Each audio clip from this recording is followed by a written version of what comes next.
পুরনো ঢাকার ঠিক মাঝখানে আছে লালবাগ কেল্লা, তাই না? একটা দুর্গ যা আসলে কখনো শেষই হয়নি। কিন্তু এর ভেতরে এমন একটা জায়গা আছে যা শত শত বছর ধরে একেবারে জীবন্ত। চলুন আজ সেই অসাধারণ স্থাপনার গল্পটা শোনা যাক। প্রশ্নটা কিন্তু খুবই ইন্টারেস্টিং, তাই না? একটা অসমাপ্ত কেল্লার ভেতরে কোন জিনিসটা আজও আগের মতোই জীবন্ত? কেল্লার দেয়ালগুলো তো কত কিছুর সাক্ষী, কিন্তু একটাই মাত্র কাঠামো আছে যা তার আসল উদ্দেশ্যেই এখনও ব্যবহৃত হচ্ছে। বলতে পারেন কোনটা? হ্যাঁ, উত্তরটা হলো লালবাগ কেল্লা মসজিদ। এটা কিন্তু শুধু একটা মসজিদ না, এটা হলো মুঘল আমলের স্থাপত্য আর ইতিহাসের এক জীবন্ত দলিল। চলেন এই কেল্লার ভেতরের অমূল্য রত্নটার আরও গভীরে যায়। এই মসজিদের ভিত্তি কিন্তু স্থাপন করা হয়েছিল সেই সময়ে যখন বাংলায় মুঘল শাসনের স্বর্ণযুগ চলছিল।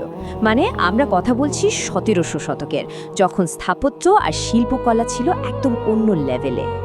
এর নির্মাণের গল্পটাও কিন্তু বেশ রাজকীয়। ১৬৭৮ সাল মুঘল সম্রাট আওরঙ্গজেবের ছেলে শাহজাদা মোহাম্মদ আজিম শাহ, তখন ঢাকার সুবাদার, উনি লালবাগ কেল্লা আর এই মসজিদের কাজ শুরু করেন।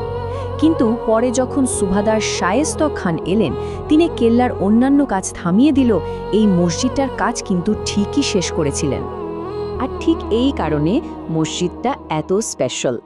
দুর্গটা তো আর শেষ হলো না, কিন্তু এই মসজিদ নির্মাণের পর থেকে একদিনের জন্য এর কাজ থামেনি। ভাবুন তো একবার, ৩০০ বছরেরও বেশি সময় ধরে এখানে এখনও মানুষ নিয়মিত নামাজ আদায় করছে। কি অসাধারণ ব্যাপার! আচ্ছা, এবার একটু এর ডিজাইন বা স্থাপত্যের দিকটা দেখা যাক, কি বলেন? কারণ এই মসজিদটা মুঘল আর্কিটেকচারের একটা অসাধারণ উদাহরণ। এখানে মুঘল স্থাপত্যের যে সিগনেচার স্টাইলগুলো, সেগুলো খুব স্পষ্টভাবে দেখা যায়। যেমন ধরুন, ছাদে রয়েছে ৩টি দারুণ সুন্দর গম্বুজ। দেয়ালগুলো তৈরি লাল ইট আর চুন সুরকি দিয়ে, যা খুবই মজবুত। আর সামনেই রয়েছে একটা বিশাল খোলা উঠোন, যেটাকে সাহান বলা হয়। এই ৩টা গম্বুজই কিন্তু এর আসল পরিচয়। খেয়াল করলে দেখবেন মাঝখানের গম্বুজটা পাশের দুটো থেকে একটু বড়। এটা মুঘল স্থাপত্যের একটা কমন স্টাইল, যা একটা দারুণ ব্যালেন্স আর সৌন্দর্য তৈরি করে। কিন্তু এটা এত বছর ধরে টিকে আছে কিভাবে? এর রহস্যটা আসলে লুকিয়ে আছে এর নির্মাণ সামগ্রীতে। লাল ইট আর চুন সুরকির যে শক্তিশালী গাঁথুনি, সেটাই একে শত শত বছর ধরে সব ঝড়ঝাপটা থেকে রক্ষা করেছে। এতটাই মজবুত যে আজও একদম নতুনের মতনই দাঁড়িয়ে আছে। এই মসজিদটা কিন্তু শুধু অতীতের একটা স্মৃতিচিহ্ন হয়ে পড়ে নেই, বরং এটা অতীত আর বর্তমানকে এক সুতোয় বেঁধে রেখেছে। চলুন দেখি সেটা কিভাবে। এক সময়, মানে যখন এটা তৈরি হয়েছিল, তখন মসজিদটা ছিল মূলত দুর্গের ভেতরে যারা থাকতেন সেই কর্মকর্তা বা বাসিন্দাদের জন্য।